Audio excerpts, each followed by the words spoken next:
ఒకరికి ఉండాల్సిన అతిపెద్ద పవర్ కానీ ఆస్తి కానీ బేసిక్ ఫియర్స్ ఉంటాయి. ఫోల్డ్ చేస్తే నేను సరిపోను, నేను ప్రేమించబడను, భయం. అందరికీ నమస్కారం. అందరు ఎలా ఉన్నారు? అందరు బాగుండాలని కోరుకుంటున్నాను. సక్సెస్ కాకపోవడానికి ద రీజన్ చాలా మందిలో ఉంటుంది భయం, ఫియర్ ఆఫ్ ఫెయిల్యూర్. ఇది ప్రతి ఒక్కరు ఫేస్ చేసే ఉంటారు. భయాన్ని ఎదుర్కోకపోతే సక్సెస్ కాలేము. ఫియర్ని ఓవర్కమ్ చేయాలంటే దాన్ని ఫేస్ చేయడం తప్ప ఇంకొక మార్గం అసలే లేదు. అయితే 2 బేసిక్ ఫియర్స్ ఉంటాయండి. ప్రతి మనిషిలో 2 బేసిక్ ఫియర్స్ ఉంటాయి. రీసెర్చ్ ఏం చెప్తుందంటే మీరు ఏ ఫియర్ అయినా తీసుకొని రండి, అంటే ఎలాంటి భయం అయినా తీసుకొని రండి, దానిలో 2 బేసిక్ ఫియర్సే ఉంటాయి. భయమైనా ఆ 2 ఫియర్స్తోనే కనెక్ట్ అవుతాయి. ఫస్ట్ ఫియర్ ఏంటంటే ఐఎమ్ నాట్ ఇనఫ్. తెలుగులో ట్రాన్స్లేట్ చేయాలంటే నేను సరిపోను, నా దగ్గర సరిపడే ఎక్స్పీరియన్స్ లేదు, టాలెంట్ లేదు, స్కిల్స్ లేవు అని చెప్పేసి నువ్వు భయపడుతుంటావు. I'm not enough, that is the first fear. Second fear ఏంటంటే ఐ వాంట్ బి లవ్డ్. నేను ప్రేమించబడను, నాకు ప్రేమ దొరకదు అనే ఫియర్, సెకండ్ ఫియర్. ఈ రెండు చిన్నప్పటి నుండి ప్రతి మనిషి మైండ్లో ఉంటాయి. అయితే అది ప్యాసివ్ స్టేట్లో ఉంటాయి, న్యూట్రల్ స్టేట్లో ఉంటాయి. ఎప్పుడైతే ప్రాబ్లమ్స్ వస్తాయో, డిఫికల్ట్ సిచ్యువేషన్స్ వస్తాయో ఇవి యాక్టివేట్ అవుతాయి. ఒకటి కానీ 2 ఫియర్స్ యాక్టివేట్ అవుతాయి. I will give an example. ఒక ఉదాహరణ చెప్తాను నేను మీకు. యాజ్ ఎ ప్రొఫెషనల్గా నేను కంపల్సరీ అందరి ముందుకెళ్ళి స్టేజ్ మీదకి ఎక్కి మాట్లాడాల్సిందే. యూజువల్గా జనాలు చెప్పేది ఏంటి? అమ్మో నాకు భయం వేస్తుంది, నాకు స్టేజ్ ఫియర్ అని చెప్పేసి చెప్తారు జనాలు. స్టేజ్ ఫియర్ అన్నప్పుడు స్టేజ్ కిందకి వచ్చి మాట్లాడొచ్చు కదా. అది స్టేజ్ ఫియర్ కాదు.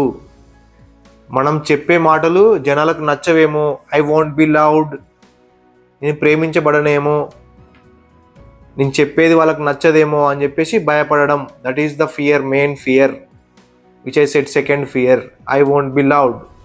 వాళ్ళ ఒపీనియన్ మీద ఫియర్. నేను ఫెయిల్ అవుతానేమో అంటే అది ఎక్కడ కనెక్ట్ అవుతుంది? ఐఎమ్ నాట్ ఇనఫ్, నేను సరిపోను.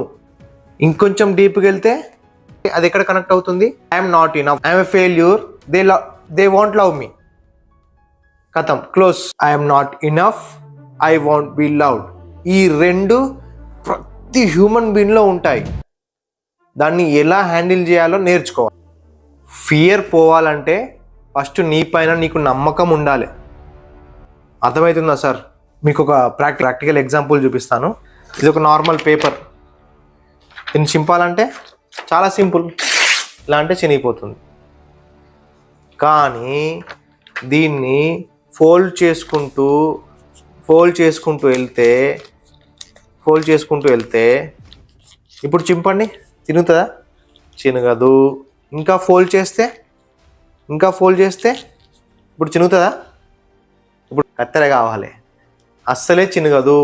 ఈ పేపర్ లాగే మీ బిలీఫ్ ఎంత ఫోల్డ్ అవుతూ వెళ్తుందో, మీ పైన మీ నమ్మకం ఎంత పెరుగుతుందో, ఏ ఫియర్ కూడా మిమ్మల్ని డిస్ట్రాయ్ చేయలేదండి. ఇది డ్యామ్ షూర్. భయాన్ని ఎదిరించాలంటే మనకు కావాల్సిన వెపన్ ఏంటంటే నమ్మకం. భయం అనే శత్రువుని చంపేయగల సోల్జర్ ఎవరంటే నమ్మకం. ఒకరికి ఉండాల్సిన అతిపెద్ద పవర్ కానీ ఆస్తి కానీ ఏదైనా ఉంది అంటే బిలీఫ్, నమ్మకం. అది ఉంటే మీరు ఏదైనా సాధించగలరు. మెయిన్గా ఇవి 2 types of fears. I'm not enough, I want be loved. ఇవి 2టిని వదిలేస్తే సక్సెస్ అవుతారు. మీ పైన మీరు నమ్మకాన్ని పెంచుకోండి, కంపల్సరీ సక్సెస్ అవుతారు. ఈ main 2 types of fears, basic fears, ప్రతివి దీనిలో రిలేట్ అయి ఉంటాయి.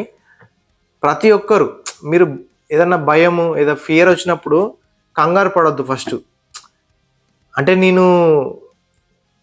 ఏం చేస్తే అది ఫియర్ పోతుందనే దానికి సొల్యూషన్ ఏందని ఆలోచించాలి. టెన్షన్ పడుకుంటూ ఆలోచించుకుంటుంటే ఇంకెక్కువ టెన్షన్ అవుతుంది. అందుకోసమే ఏం చేయాలి, ఏం చేస్తే దానికి ఇది పోవాలంటే దాని సొల్యూషన్ ఏంటి, నువ్వు అట్లా ఆలోచించినప్పుడే నీ ఫియర్స్ అన్ని కథం మాయం. అందుకోసమే నీ పైన నువ్వు నమ్మకాన్ని పెంచుకో, నీ పైన నువ్వు సెల్ఫ్ డౌట్ ఉంచుకోవద్దు. నమ్మకమే అతిపెద్ద ఆస్తి ప్రతి ఒక్కరికి. నమ్మకాన్ని, నీ పైన నేను నమ్మకం పెంచుకో. ఏ ఫియర్ అనేది ఉండదు. నువ్వు సక్సెస్ కంపల్సరీ అవుతావు. ఇలాంటి మరెన్నో ఇంట్రెస్టింగ్ వీడియోస్ కోసం ఏకే అనిల్ కుమార్ యూట్యూబ్ ఛానల్ని సబ్స్క్రైబ్ చేసుకోండి. పక్కనే ఉన్న గంట సింబల్ని కొట్టేసేయండి. కొత్త వీడియోస్ అప్లోడ్ చేస్తుంటే మీకు నోటిఫికేషన్ వస్తుంది. వీడియో కానీ మీకు నచ్చితే మీ ఫ్రెండ్స్కి షేర్ చేయండి, లైక్ చేయండి, కమెంట్ చేయండి. ఓకేనా మరి? Thank you. నమస్తే. జై హింద్.